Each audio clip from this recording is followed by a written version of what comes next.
All right, good evening, everyone. It is Monday, September 9th, 2024, and this is a public meeting of West Bend Joint School District Number 1. More than 24 hours prior to the meeting, notice of the time, place, date, and subject matter of this meeting was posted at the entrance doors of the Education Service Center and on the district website. Copies were also sent to the Daily News, WIBD, Milwaukee Journal Sentinel, and other media sources that have requested notice of our meetings.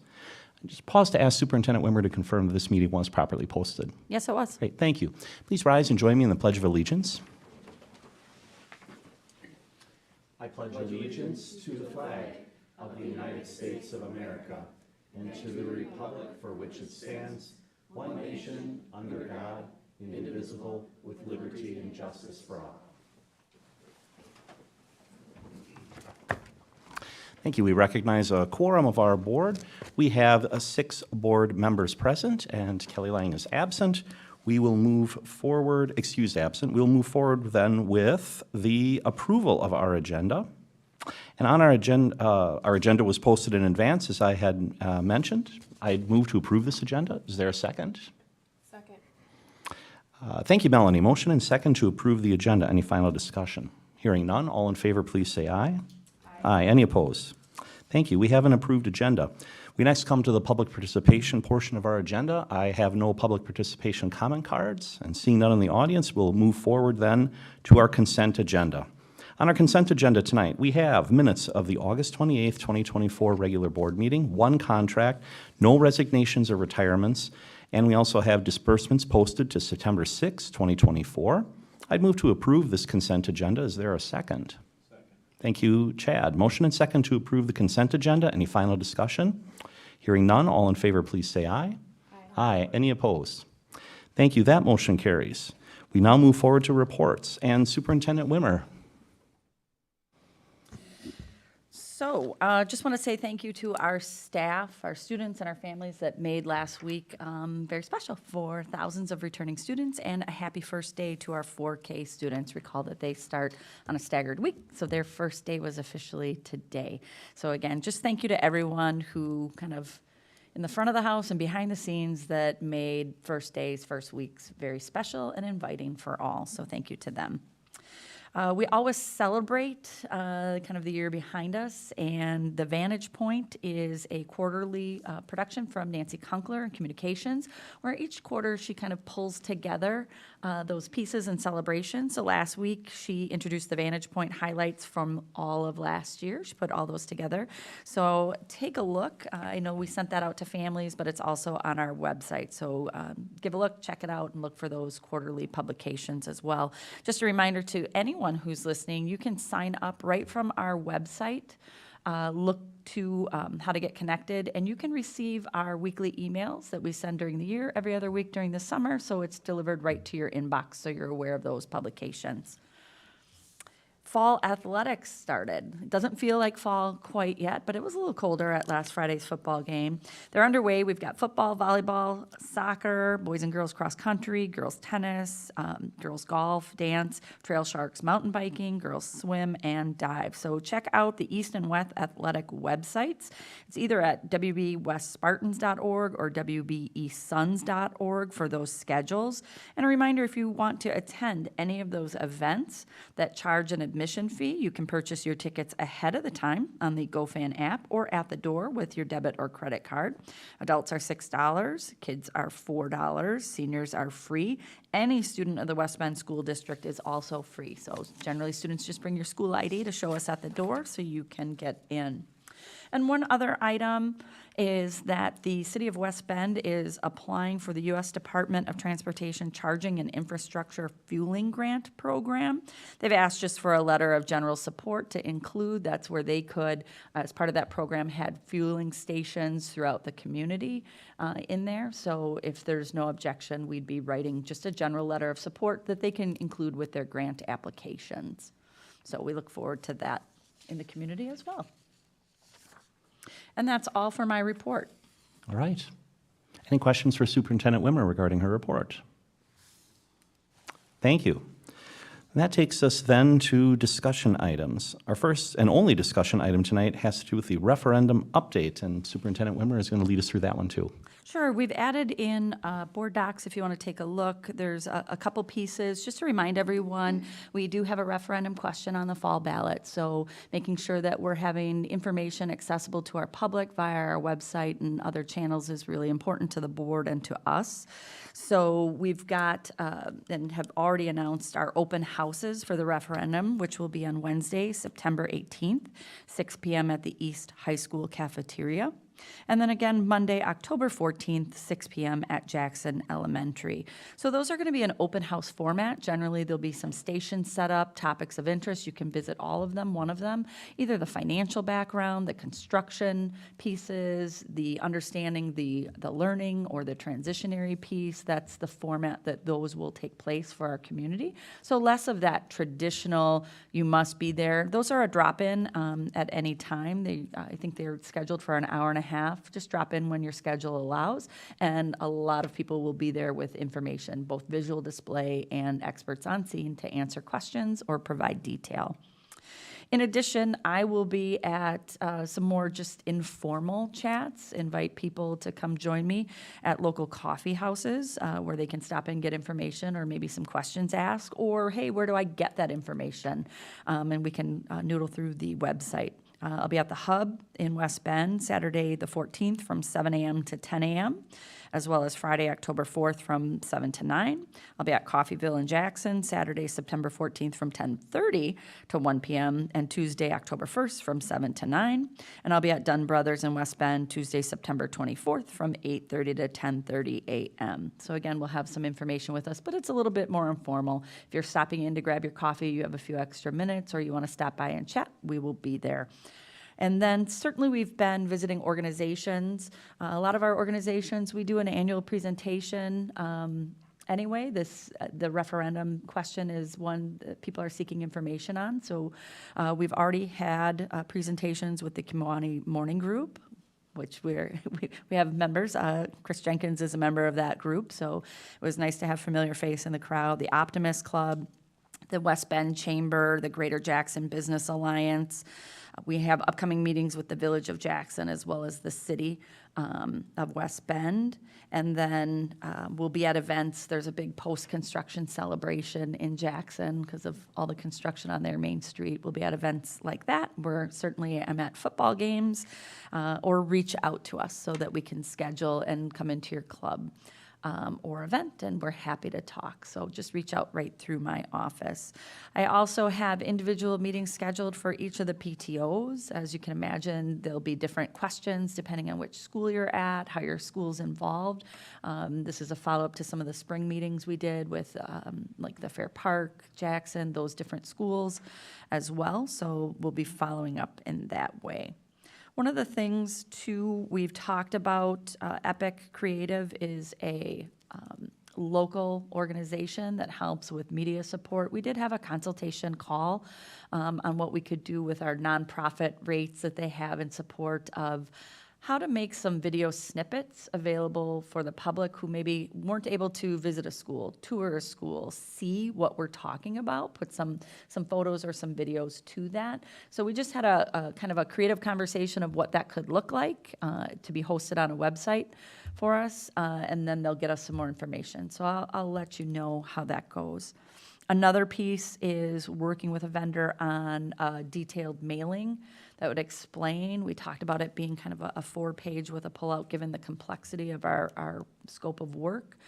So we're working right now on that piece, what that would contain. But a quick piece that's included in board docs is the fact sheet that you can see, and that's just a quick handout. We'll make sure it's available at our different schools. It's meant to be a kind of a one-sided, but you have those pieces. Gives you just some big details and maps you back to where you can learn more information. So those will be produced and available at our schools for pickup at different events. The local library said they could post those kinds of things so that our community is aware of that question. Any questions on kind of the communications end pieces or anything from your perspectives you'd like us to explore? Board members, questions? Well, we appreciate your efforts to keep the public informed. Yep. And in that, then, one of our next steps, and we've talked about this, and I just wanted to have that conversation tonight, is when we talk about closures of property, I think people's mind goes, so what happens to those pieces? I think an initial step would be for us to understand the value of the different properties. Again, we're talking about closure of the current Jackson Elementary School, Fair Park, and Decorah as schools, Rolfs, as well as our building that we're in right now. I did reach out to ask for an estimate for the same assessment firm that the city has used to assess its properties, just for consistency, to see and understand what that assessment or valuation would look like and what any potential costs would be.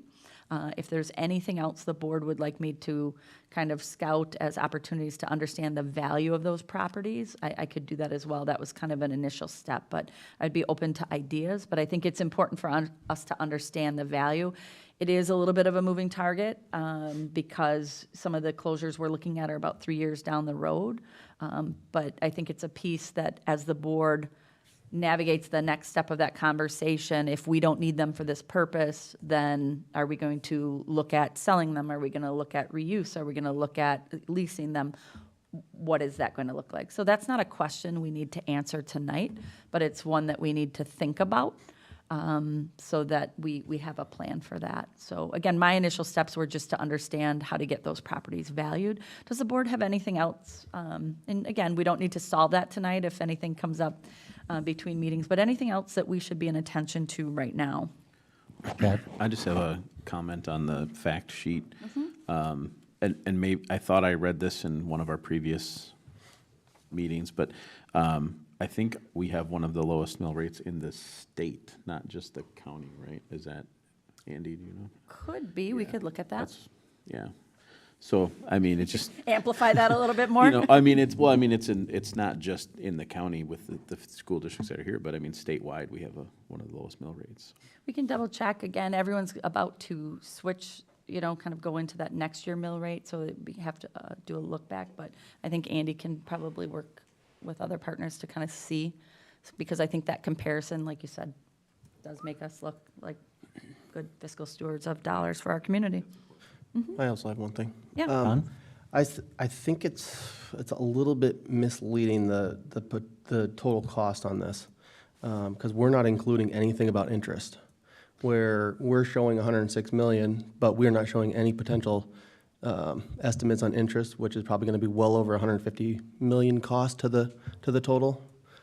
So right below that, we always do include the interest piece. Where's that? So that's right under whenever we use that dollar. So when you look at the second page that has 106.25 million, right below that tells you exactly what variables we're utilizing to calculate an interest cost. So we are disclosing that to the public. Well, remind me, Superintendent Weaver, isn't there's a board policy on this, right? The policy Is this in language? place, absolutely. There's a policy in place where anytime that we're projecting that amount, that we need to make sure that that goes with it. So we've made sure to have that on anything in writing that we're putting forward, so people can see that very transparently. I didn't see it very transparently. It's not. I mean, the total cost is 106 is what you guys are showing, and it's in small writing like some lawyer would do to, hide some kind of stipulations way down at the bottom. I would just like to see it, I guess, a little bit more, but. I think when we can take that feedback when we look at the actual one that would be mailed and produced and sent to homes. We'll take that feedback and incorporate that into there so that we can make that a little bit more clear or prominent to your point. We'll take that feedback to that design group. Other questions? Suggestions? I think with regard to the properties, I think the idea of engaging an assessor to start with would be a good idea, just so we know what we're generally dealing with. I think sometimes there's the illusion that, well, to build this building again brand new would be X million of dollars, that must be what it's worth. I mean, I think we just need to understand that so that we can then understand our options. Yeah. And again, when I get that information, I would anticipate maybe an update this week that I could share, but we'll bring that as a follow-up for the board. Another piece is the what-if scenario and crafting that. I would anticipate having a formal presentation. Recall our next meeting date will be our annual meeting. So at the top of October, a more formalized presentation for the board and discussion around kind of what if the referendum does not pass. because I think it's really important for families and our community to understand we still would move forward on closures, but what might that look like in that plan? So that they're going in with kind of all that information about what if. So we'll do that, but everything that we've discussed prior would be proceeding with closures. I just may need to adjust the timelines on those, because to pack up and close a school, you'd have to have some dollars to do that as well. So we are working on what that plan could look like, and I would anticipate bringing it forward to the board for an October discussion. Is there anything that you'd like me to think about as I prepare kind of that plan for your review? Board members, questions? I think that's a good idea. Okay. And then one remaining piece that just comes up, and I know how to answer it because I was there for the discussion, is sometimes I get that, hey, does this matter if we have 1 or 2 high schools, this referendum? And I talk about, the board did weigh that in one of their earlier work sessions around, do we ask that question? Because we are bound by our policy as well to go to a non-binding referendum question to ask our community if we would like to consolidate the high school into one campus. And we chose not to at that time because it is and isn't connected to the work of our facilities. At that time, we talked about how it kind of accelerates the depreciation of our standards. So if you took the stadium turf, for example, I'm running multiple football teams on it, multiple soccer teams, lacrosse, all of those things, marching band going across that field, versus maybe if you were one high school, you'd have a little bit less. With that said, many of our teams are co-opt. At the time, the board did not want to commingle that question, but we were in attention to that every dollar that we're being spent is across kind of both sides of the house, if you will, at the high school. But I said certainly as the enrollment bubble comes through, it's just now at the doorstep of the high school, that I would anticipate that this board would have that as a future conversation and consideration for the community. So just kind of looking at that long term of facilities, we'll probably want to put that in as a milestone along the way. Any other pieces or things that we're doing? We'll just make sure to continue to keep you informed on kind of what we're doing, what questions we're getting. You've got those dates on your calendar. And then, again, taking in some of the feedback on some of, that financial, we'll make sure and take those to our designers when we look at what a mailing could look like. So we'll start working on those pieces. But otherwise, if you have any ideas, let me know, and we'll certainly incorporate those. So thank you. Great, thank you. All right, that was our only discussion item. We move to our action items, and we have several. I believe that Mr. Lenny Hansen is going to walk us through, our Director of Human Resources. Our first action item relates to the 2025 Employee Health Insurance Program. Mr. Hansen, good evening. Good evening. This is the time of year, each year, where we come forward and look ahead to the following calendar year's employee benefits programs. Our employee benefit programs, such as health insurance and dental insurance, operate on a calendar year.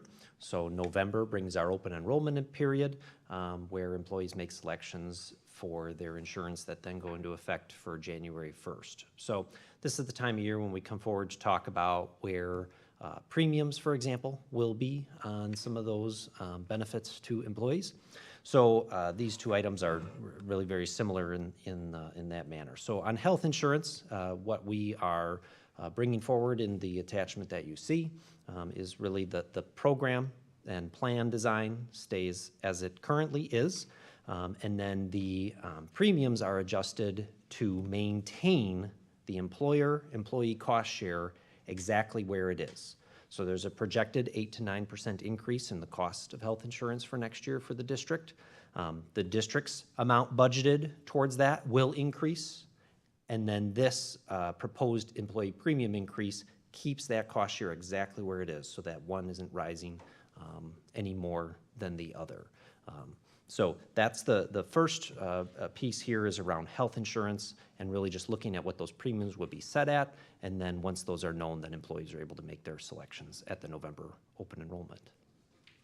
Board members, any questions on Mr. Hansen's proposal? So again, it just sounds like, to be clear, it's, yes, the cost has gone up, but pro rata, so that an equal share, so to speak. Pro rata, okay, got it. Well, with that, I would move to approve the 2025 Employee Health Insurance Program as presented. Is there a second? Thank you, June. We have a motion and second to approve the 2025 Employee Health Insurance Program as presented. Any final discussion? All in favor, please say aye. Aye. Any opposed? Thank you. That motion carries. The next topic is 2025 Employee Dental Insurance Program. Similar situation, although the costs are not expected to increase substantially. Again, we want to maintain the cost share where it currently is for employer and employee. The one enhancement to the program that's proposed along with the premium adjustments is the orthodontic benefit would increase by $1,000. That benefit's payout level has been the same for more than a decade. And if any of you have had to pay for orthodontics on your children, you know that the cost of that has exploded over the last decade. So by increasing what that benefit is, it will help employees deal with those costs when they arise. But otherwise, the premium increases are $1 a month increase on a single plan and $3 a month increase on a family plan, and just keeps pace with where those costs are going. Again, keeping our cost share where it is while also being able to provide that enhanced orthodontic benefit that I think a lot of employees will value. Board members, any questions? Hearing none, I would move to approve the 2025 Employee Dental Insurance Program as presented. Is there a second? Second. Thank you, Melanie. We have a motion and second to approve the 2025 Employee Dental Insurance Program as presented. Any final discussion? Hearing none, all in favor, please say aye. Aye. Any opposed? That motion carries. Thank you for your presentations. Appreciate it. Thank you. We invite up Tim Hart, our Director of Facilities and Technology, for our next topic, which was foreshadowed at our previous meeting, which is the fiber lease swap agreement. Yeah, so good evening, board members. This evening, we talked about this 2 weeks ago, looking at a fiber lease agreement with a local company in exchange for use of some of our fiber optic pieces, access to internet access to expand our options and eventually reduce it, some public Wi-Fi access for our stadiums, along with some additional fiber optic pieces in front of you this evening. There is a contract for approval with Midwest Fiber Networks that outlines that in detail and some of the expected start dates of what that would look like. And this really is a $0 swap. I think I noted in here, there's something like literally an installation fee of Yep. $2, two whole There's a- dollars to just, Yeah, I think in total, they would owe us $1 and we owe them $2. And that's just the nominal fee for the actual installation costs back and forth to do those different pieces. But that would be an initial 10-year agreement, and then we could renew at that point in time if we chose. and this is capacity really that we're not using. So Yep. we're really not sacrificing Yes. something that we're, Yep. got it. Other questions? Hearing none, I would move to approve the fiber lease swap agreement as presented. Is there a second? Second? Thank you, Chris. Motion and second to approve the fiber lease swap agreement as presented. Final discussion. Hearing none, all in favor, please say aye. Aye. Any opposed? That motion carries. And Mr. Harder, you have the next topic also, which is the technology education course name changes. I do. So the next 3 topics were actually put together in one presentation for our curriculum committee and our board. We separated them out. The first one is just some course name changes for our technology education department. I'm looking to simplify those course names as they are part of the course planning guide that comes for approval to our board at that point in time. Any questions on this topic? And I believe this requires action, so I would move to approve the technology education course name changes as presented. Is there a second? Second. Was that John? Thank you, John. Motion and second to approve the technology education course name changes as presented. Any final discussion? Hearing none. All in favor, please say aye. Aye. Any opposed? That motion carries. And construction course textbook selection is our next agenda item. You bet. So our team, as we work with our advisory committees of local businesses and higher ed, we're literally looking for a resource to support our construction pathway aligned with a state certification program that was designed under Act 59 years ago, presented to our curriculum committee, the board, along with our community for over 2 weeks, both here and at the library, are 2 manuals, textbooks that our students and staff would use and then give them access to those resources. We did not receive any community feedback on them, but however, we would present those as the recommended primary resources as part of our construction pathway moving forward if approved. And this too was foreshadowed at our prior board meeting. Yes. So with that, board members, any questions for Mr. Harder on this item? All right, hearing none, I would move to approve the construction course textbooks as presented. Is there a second? Second. Thank you, Melanie. Motion and second to approve the construction course textbooks as presented. Any final discussion? Hearing none, all in favor, please say aye. Aye. Any opposed? That motion carries. And I want to say lastly, next, business education course changes. All right, so as the last part of our presentation, 2 weeks ago, I foreshadowed some changes from, related to some changes in higher education, along with some feedback from our students and our business partners of combining some classes together. So the first is in the area of accounting, going from 3 courses to 2 courses, but increasing the number of technical college credits. And then in business and marketing, similarly taking a 1.5 year worth of courses with some overlap in them, currently moving it to a year-long course and still keeping 6 technical college credits with that. Every opportunity stays for the students, actually some expanded opportunities in our accounting pathway. In our accounting pathway, that 3rd class often did not run because it did not have that college credit tied to it. And so in front of you see the proposal to make those changes to those 2 courses, or those 2 pathways, excuse me. As you mentioned, this too was foreshadowed at our prior meeting. Board members, any questions? Hearing none, I'd move to approve the business education course changes as presented. Is there a second? Thank you, June. Motion and second to approve the business education course changes as presented. Any final discussion? Hearing none, all in favor, please say aye. Aye. Any opposed? Thank you. That motion carries as well. Thank you very much. Thank you for your presentations. We now invite forward Dr. Quinn Trueblood, our Director of Curriculum and Instruction.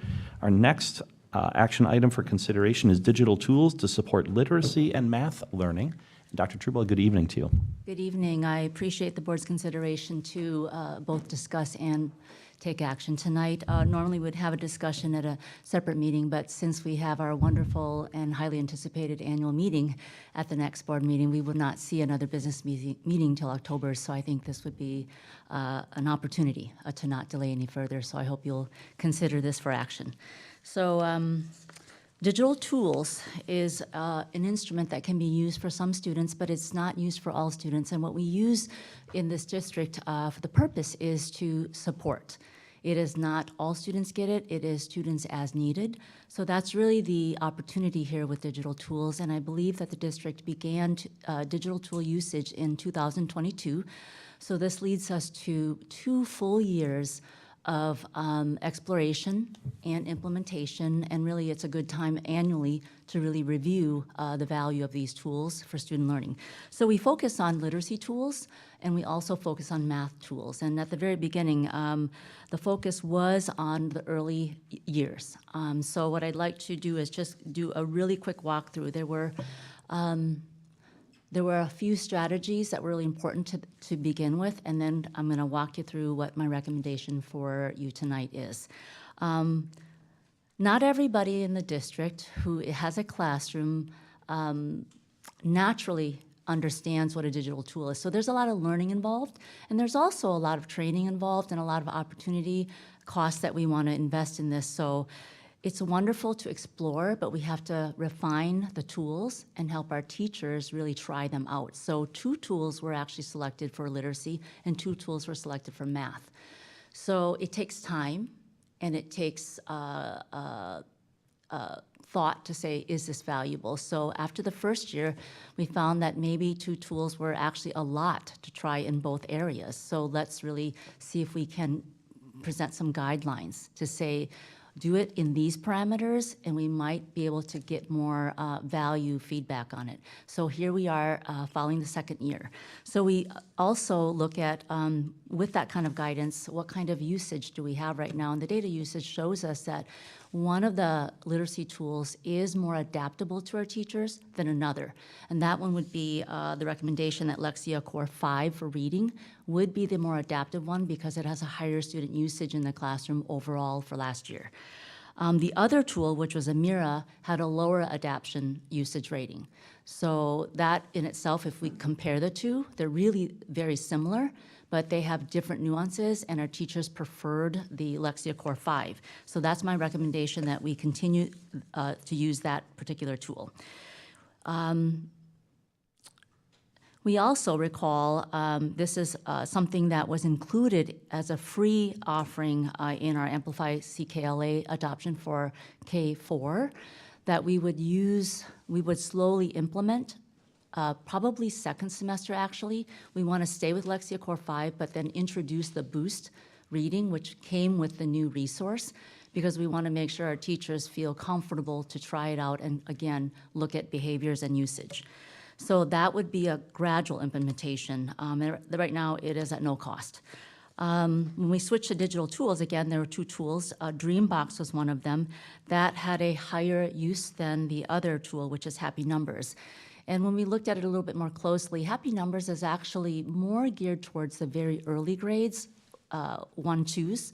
And so when you think about that developmentally, we don't really, nobody naturally wants very young kids to be on these tools. I mean, it just doesn't fit that well developmentally. So that kind of explains a little bit more why Happy Numbers was actually not as adaptive as Dreambox overall. I also have an introduction to consider Khan Academy, because at the time in 2022, the secondary grades, 6 through 12, really wasn't considered fully. And so here we are, and there is a need in the upper grades for some assistive support for students and individualized practice. And this is an open access site. Right now, the way it's built, teachers can start individual accounts. There is a subscription. I would not recommend that at this point. We would want to explore that before we recommend a subscription.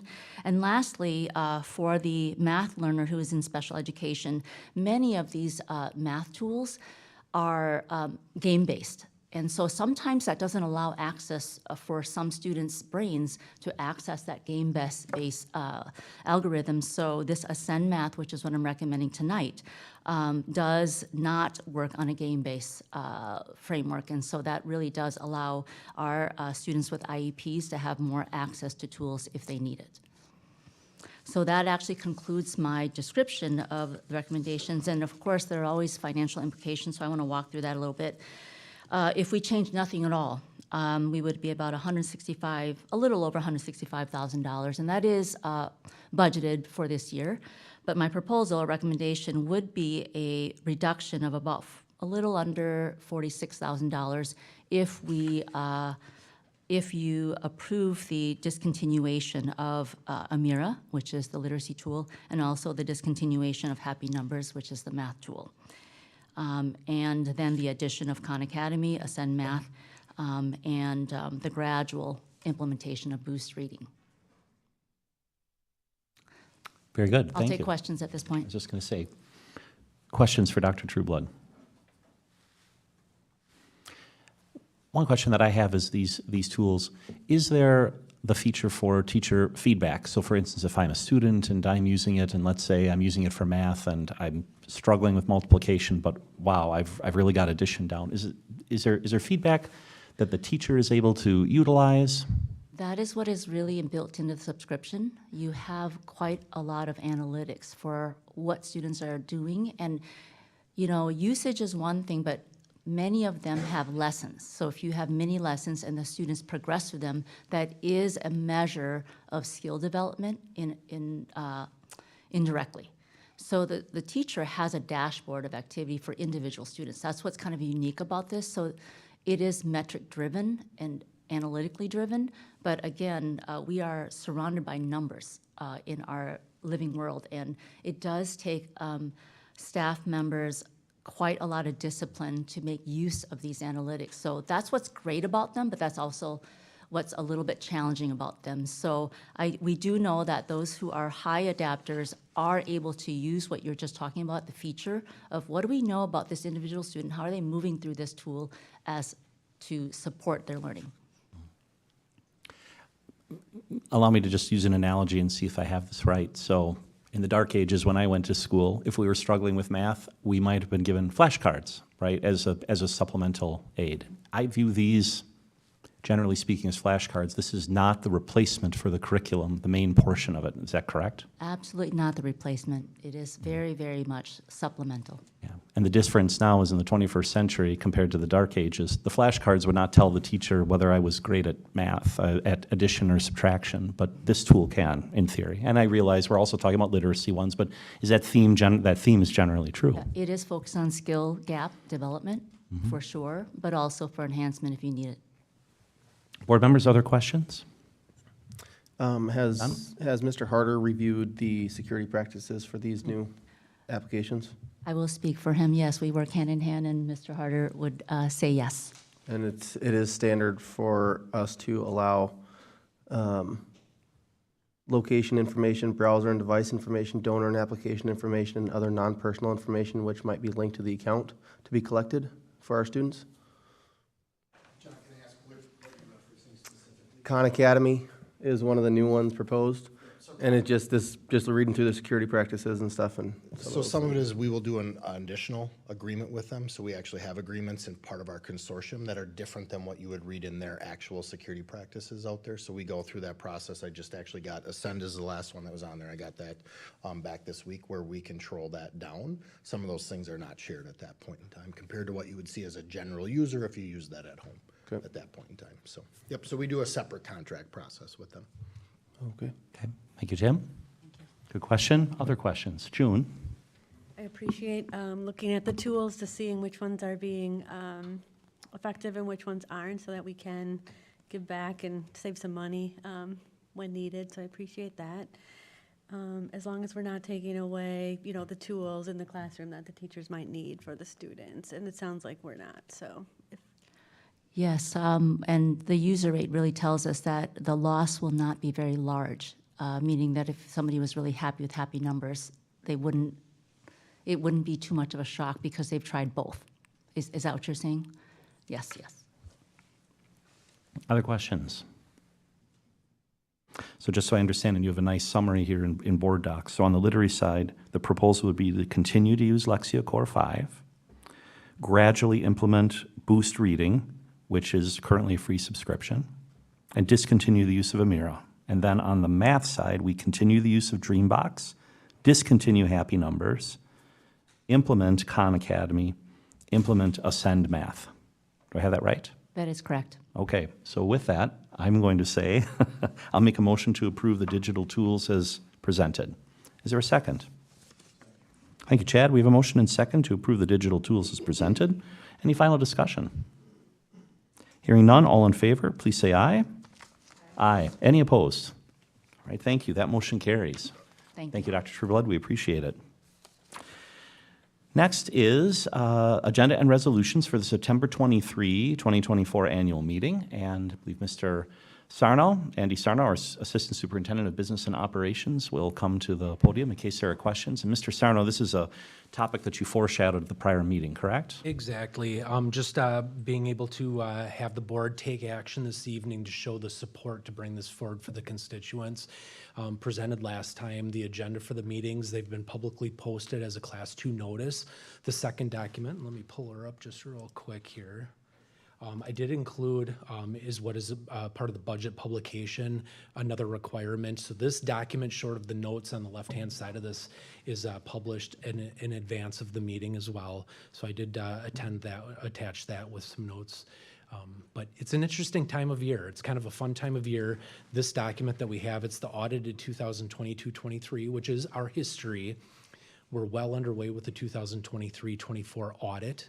So that is well in process. Our auditors have even completed all their final on-site preparatory work right at this point in time, as well as looking at the 24-25 proposed budget, which is the point of the meeting. And even simultaneously then, as we eagerly await that information, the final information, we're even already in process of taking a look at updating our financial projections for the future 5 years. So interesting time of year when we have all that culmination coming together.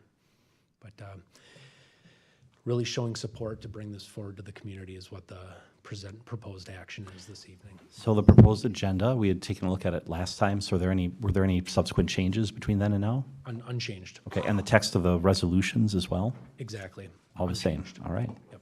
Board members, any questions for Mr. Sarno? We appreciate you foreshadowing it in advance. It makes this easier. I'd move to approve the agenda and resolutions for the September 23, 2024 annual meeting and budget publication as presented. Is there a second? We'll give that one to Melanie.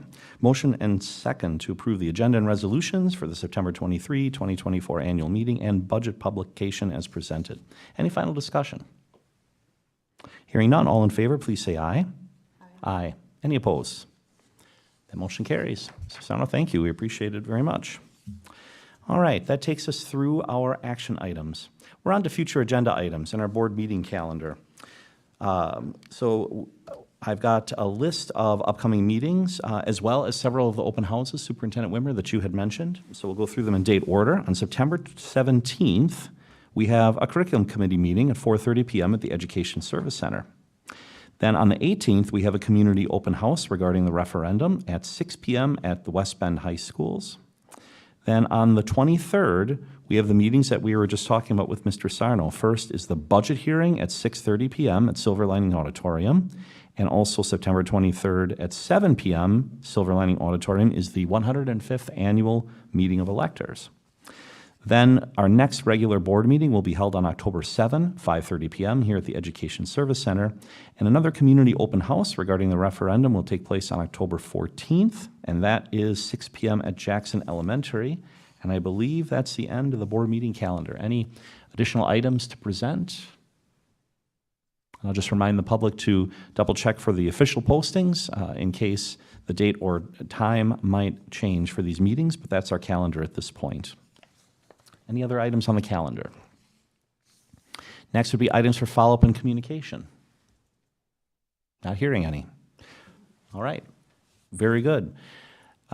We've reached the end of our planned agenda then, and so I would move to adjourn. Is there a second? That one will get to Chad. Thank you, Chad. We have a motion and second to adjourn. Board members, any final discussion? Hearing none, all in favor, please say aye. Aye. Any opposed? Hearing none, we stand adjourned. Thank you.